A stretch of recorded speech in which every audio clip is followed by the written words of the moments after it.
So I wanted to record just some of the newest upgrade that we have to our church camera system. We do live stream our services every week, and we have had 2 cameras and a remote controller. They were AVIPAS cameras and remote, but kind of expensive, not the most expensive, but they're more than we could afford. But we're looking for a new camera, a third camera that we could work into the system that would come from the back and be basically a straight on shot of pastor up on the altar. So as we're looking around, I got a good deal on a budget camera, and so I decided to test it, see if it would fit into our current system without a lot of effort. And so here I want to just show you what I got. That's the camera right there. It does say it has Autotracking, which is something that I was really excited about. This isn't HDMI. I use HDMI from our cameras via a Ethernet extender or extenders. We also use an IP address on all our cameras that's then connected to the remote for controlling them. So this has everything that I wanted to match that. So what comes with it? One of the first things, and actually we're using the camera, so I'll show you that in a moment. Then we have a remote, and this is real important for setting up. USB cable. The USB cable became extremely important initially because I couldn't get any video on my monitor when I plugged in the HDMI cable. Because of that, what I ended up having to do was connect the USB cable to the back of the camera, attach it to my laptop, use the camera app on the laptop. Finally came up on there, and I could see the video. The important part of that is that's where the menu comes up when you start setting it up. So I needed to get that initially. The problem was it was set up under 4K, so that was the initial startup. It was a 4K. My monitors could not handle 4K, so I brought it down to 1080p, and that's what I'm at now. I do everything in 1080p because I use the ATEM Mini Extreme, and it does everything in 1080p max. It does also come with a wall mount, which is great because the 2 mounts I had to buy for what I had were an extra about $50. Another mount of some sort, I got to look at exactly how that fits on there. Some mounting brackets that help you mount it. It does come with a serial cable for connecting to the camera for controlling it. So if your controller is controlled by a serial cable, that also comes with it. So all of that comes with it. So let me just change my camera angle here. There it is. So the camera that was behind me is just it's actually the camera that's going to be replaced by this one. So I had just a camcorder set up at the back of the church, and so here is the Fomako camera. Okay, right there. So that's what I've been using. You can see that it's working just fine with my multi-view. So here's the Fomako camera on the preview right now, and I do everything. This is our primary view, and that's what's being recorded. The preview is where I do all my updates. So let me just bring this back over here. All right, so with the cameras that I already have, I have the remote. So if I bring up this camera, so this is one of my original cameras, and you can just see, there we go. As I move my remote, you can see how smooth that moves. Depending on how fast I want to go, I can go fast, but it just moves kind of smooth. And that's what we really like. Now, everything that we do is set up as presets. So nobody ever sees, or very, very seldom sees the movement unless pastor is not standing where he normally stands, which sometimes happens, and then we adjust it. But we very seldom have to use this movement in a service. So let me go back to behind the scenes here. You can see I have, this is again the recorded or the live stream. This is preview. So we do all our adjustments of our cameras in the preview mode, so people normally don't see it. Now that generally starts out as a preset. So we will do that, and then we can switch to the camera. The third one that we have, this new Fomako camera.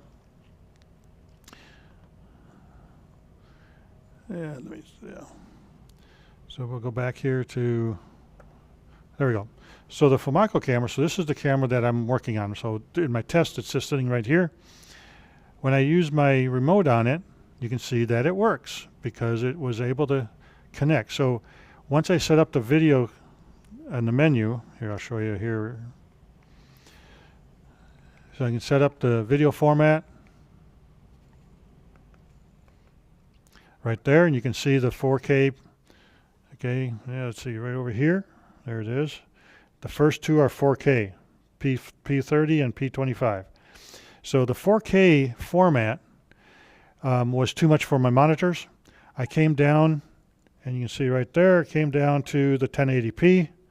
Once I did that, everything worked out great. I got good video everywhere I go. So once I figured out the video side, then I had to set up the network. Now the network is how I control all the cameras. So it's just going through our computer, our internal network, which I'm not going to show you my numbers, but I just changed it from DHCP. I turned it off. I then added in the IP address that connects with all the other IP address or works with all the other IP address, and I had to set up the gateway. So once I set up the IP address and the gateway to match the church network, I suddenly was able to see it on my remote, and it allows me to change it. Now, if you look, it starts out slow and it wants to speed up. So it's not quite as smooth. There's a little jerk there. And then it's a little slow. It's not quite as smooth. However, I was able to immediately set up presets for that camera also. The presets, again, we do all of that adjusting over here in the preview so that when we finally go back to here, it's already on site. So I'm not too concerned with the camera speeds or the preset speeds. The other thing that we have is on here, these buttons down here all adjust the speeds. So I'll be playing with this, adjusting the speeds the way I want it to go, how fast it goes, how fast it moves, zoom speed, the PT, the pan and tilt speed, how fast it moves to the next preset setup. All of those speeds can be set up on the remote. So I'll be playing with that as we go. But that's something that I'll be doing once I get it set up where I want it to set up.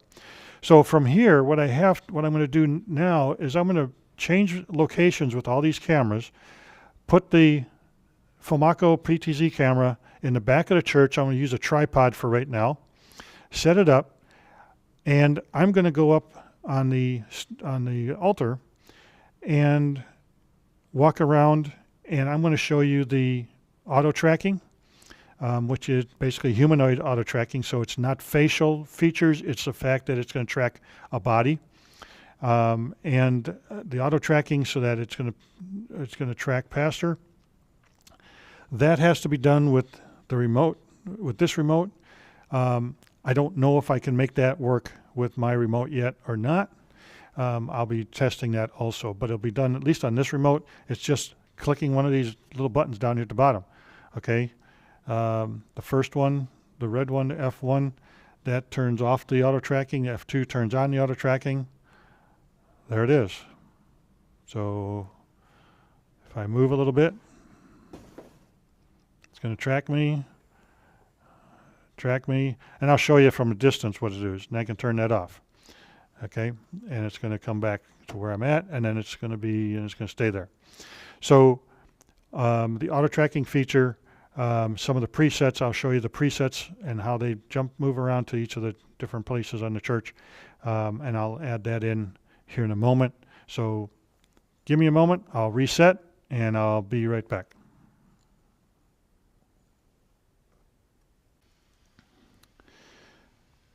So I now have 3 cameras set up. We have our 2 original AVIPAS cameras, and then we have this Fomako camera that I just picked up, and I attached it into the same system. So it's all running off of the AVIPAS remote controller. This is camera number 3, and that's what you're looking at right now at the front of our church. I got it set up for presets, so we can go camera 3, preset 2, that's where we're at. Preset 1 is right there. Preset 3 is a close-up of the center. And so you can choose anything you want. So now I can also change over to a different camera. So we got camera 2 is set up right now, and I can switch over to that. I can reset my camera 3 now. So I'll reset camera 3, and it's out of the picture, but it's on my multi-screen. And now I can switch over to camera 3 without any movement of the camera going on without it. And it's zoomed in. If I don't want that zoom in, or if I want to adjust slightly from here, put him right in the middle there, okay, I can do that. Or I can leave it over to the side over here, and there we go. Now I don't have those numbers in there. So I can move that around with my remote control. I can do that with any of the cameras. Here's camera 1, okay, showing the same spot. With camera 1, I can call in to a different location. While that's sitting there like that, in the background, I can move camera 2 and then just select camera 2. There it is. I can then move camera 3 while that's happening.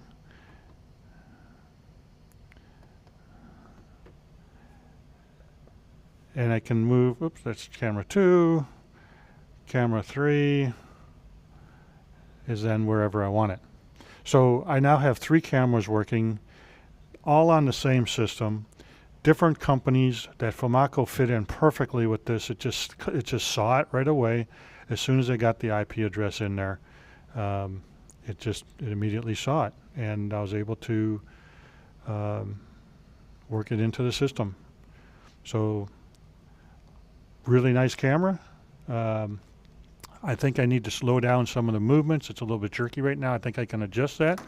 That's a capability within the menu system that it has, and it's a capability on the remote that I can adjust the system that way. So here I am at the front of the church, and we are currently, this is probably about 50 feet, 75 feet to the back where the camera is.